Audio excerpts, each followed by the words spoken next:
सवाल यह है कि मुख्यमंत्री योगी आदित्यनाथ ने कहा था कि शिमला जैसा ठंडा कर दूंगा, वाकई ठंडा हो गया। एनसीआरबी के आंकड़े तो यही कह रहे हैं। आपने बड़ा अच्छा फ्रेज इस्तेमाल किया, शिमला जैसा ठंडा कर दें। अभी तो फिलहाल ठंडी है, और वो भी नवंबर की। दिसंबर में और ठंडा हो जाएगा, जनवरी में भी ठंडा हो जाएगा, मई तक आते आते पूरा देश ठंडा हो जाएगा। जो साथ ही हम उस में बात नजर आएंगे। किस एनसीआरबी की बात कर रहे हैं कि उत्तर प्रदेश में आंकड़े कम हो गए? किन थानों में रिपोर्ट लिखी जा रही है? जौनपुर में, आजमगढ़ में, बाराबंकी में, इलाहाबाद में, अरे माफ करिएगा प्रयागराज में। इलाहाबाद तो बदल दिया है नाम ना। कौन सा, किस थाने में रिपोर्ट लिखी जा रही है? मैं व्यक्तिगत तौर पे बता सकता हूं राकेश पांडे जी, हाजिर नाजिर मान के बता रहा हूं आपको। शायद मनीष शुक्ला नहीं बता पाएंगे कि यहाँ पे हाजिर नाजिर ईश्वर की शपथ करके बता। मैं कह रहा हूं, मैं दसियों लोगों को जानता हूं अपने जनपद में जहां पुलिस ने उनको थानों से भगा दिया। और उदाहरण मैं दिए देता हूं, इसी मुख्यमंत्री आवास के पास एक महिला के साथ, वो ब्राह्मण महिला थी, उसके साथ रेप होता है और उसकी एफआईआर तक नहीं लिखी जाती है, पुलिस वाले उसको भगा देते हैं। आप इस तरह के मैं कितने उदाहरण बताऊं। और बड़ी प्रशांत कुमार एडीजे, अरे इनको साहब देखता हूं तो मुझे अपराधी नजर आता है, क्योंकि इन्होंने ही कहा था कि हाथरस की बेटी के साथ रेप नहीं हुआ। मनोज यादव जी, आपने 1.5-2 मिनट करीब करीब बोला सर। आप किसी कॉमेडी सर्कस में नहीं खड़े हैं कि जो आपने कहा कहां लिखा गया, कहां लिखा गया, किस थाने में लिखा गया, नागपुर जौनपुर तक आप पहुंच गए। अरे वहीं लिखा गया जहां पर 2016 में लिखा गया था। जो 2016 के आंकड़े आए थे कि हत्या में नंबर 1 यूपी था, बलात्कार में नंबर 1 यूपी था, अपहरण में नंबर 1 यूपी था। पहली बार ऐसा हुआ था, मैं गलत हूं तो आप ठीक कर दीजिएगा, कि यूपी 5 अपराधों में नंबर 1 बन चुका था। और नतीजा यह हुआ कि 2017 में आप लोगों की विदाई हो गई थी। तो स्वीकार करिए सर हकीकत। हाँ सुन लीजिए, बड़ा अच्छा कहा आपने, इसीलिए मैंने जानबूझ के उस पिन चुभोई थी कि आप कुछ कहेंगे जरूर।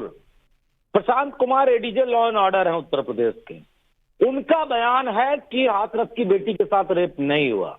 जिस पुलिस का एडीजे लॉ एंड ऑर्डर ये बयान देता हो तो आप कल्पना कर सकते हैं कि थाना अध्यक्ष कितनी एफआईआर लिखता होगा। और बात को सीबीआई ने कहा कि नहीं, रेप हुआ, और रेप के बाद उसकी जान चली गई उस लड़की की। ठीक, आप कौन सा उदाहरण बताऊं आपको? अरे पहले एनसीआरबी पर बात कर लीजिए ना, हाथरस पर बहुत बात हो गई है, आप हाथरस पर टिके रहेंगे। एनसीआरबी किस आधार पे प्रेडिक्ट करता है? अरे उसी आधार पर, जिस आधार पर 2016 का प्रेडिक्ट हुआ था मनोज जी, उसी आधार पर। आधार थोड़े नहीं बदला है। 16 क्या मतलब है? 16 से क्या मतलब है? क्यों मतलब नहीं है? 16 में किसकी, भाजपा की सरकार थी क्या? सरकार से 16 में कांग्रेस की सरकार थी क्या यूपी में? नहीं, तो 16 से पहले उत्तर प्रदेश के लॉ एंड ऑर्डर को लेकर क्या सुविधाएं थी? किसने स्टेबल किया यूपी 100? अरे तो 16 के पहले आप लोगों की कितने बार यूपी में सरकार थी? किसने किया? किसने किया आप बताइए ना, मैं जानना चाहता हूं। 2012 से 2017 तक किसकी जिम्मेदारी थी यूपी को चलाना? Uttar Pradesh crime free state रखना किसकी जिम्मेदारी थी?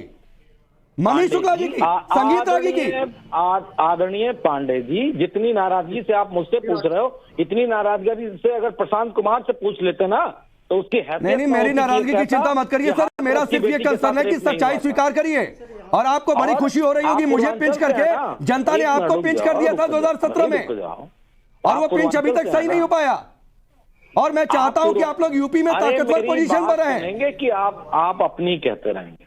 आप पूर्वांचल से आते हैं, आजमगढ़ की उस महिला का बयान सुनिए, क्या कहा था।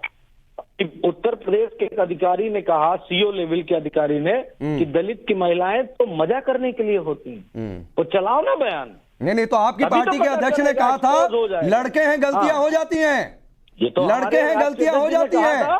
और इलाहाबाद में जब राजू पाल का मर्डर हुआ, मैं उस समय इलाहाबाद में था, पढ़ाई कर रहा था, और मैंने देखा था क्या स्थिति थी सड़कों पर। पूरे प्रदेश में बड़ी स्थिति खराब थी। यही कह रहा हूं, स्वीकार करिए सर। चलिए, अच्छी बात है। अभी इनकाउंटर होने बाकी है, एक ब्रजेश सिंह है, उसका इनकाउंटर कर दो और अपराध कम हो जाएगा। ठीक, हम सवाल नहीं उठा पाएंगे। ठीक, इनकी है हैसियत पूछने की। चलिए मनीष जी, आप लोग अपराध नहीं दर्ज कर रहे हैं, रेप हो रहा है, थानेदार कह रहा है कि रेप ही नहीं हुआ। प्रशांत कुमार का तो सीधे नाम ले लिया मनोज यादव जी ने। देखिए, मैं मनोज यादव पे टिप्पणी करने के लिए नहीं बैठा हूं। तो गत वर्ष के जो आंकड़े प्रस्तुत किया है एनसीआरबी ने, उस आंकड़ों से स्पष्ट होता है कि उत्तर प्रदेश की योगी आदित्यनाथ जी की सरकार ने अपराधियों, माफियाओं और दंगाइयों के नाक में नकेल डाल दी है। जो दर्ज मामले हैं, चलिए मैं इस पे आता हूं। पहले जो दर्ज मामले हैं उसमें उत्तर प्रदेश का रिकॉर्ड क्या है।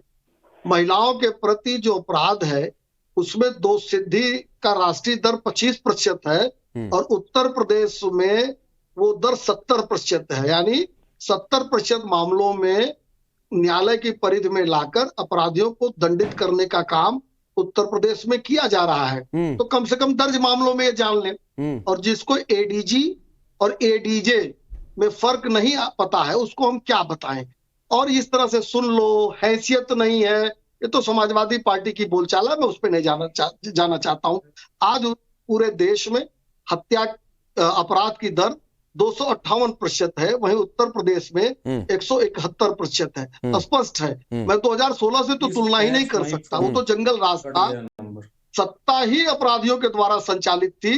और 2016 के बाद 17 के बाद से तो लगातार भारतीय जनता पार्टी की सरकार अपने ही आंकड़ों को दुरुस्त कर रही है। और प्रतिवर्ष दंगा गायब है पूरे उत्तर प्रदेश से। हर तीसरे रोज यहाँ दंगा होता था।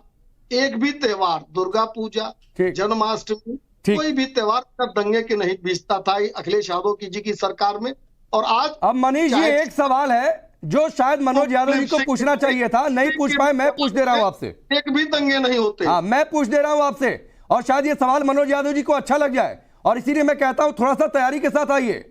आपने यूपी का ढोल पीट लिया, ठीक है, उत्तराखंड हरियाणा में क्या हो गया? वहां इतना क्राइम क्यों है? नहीं, देखिए, आपने जो विषय उत्तर प्रदेश का रखा था उसके परिप्रेक्ष्य में मैंने इन बातों को रखा। लेकिन अगर आप पूरे देश की बात करेंगे तो आज सबसे ज्यादा दंगे कहाँ हो रहे हैं? राजस्थान में हुए, छत्तीसगढ़ में हुए, झारखंड में हुए, बिहार में हुए, जहां इंडिया अलायंस की सरकार है।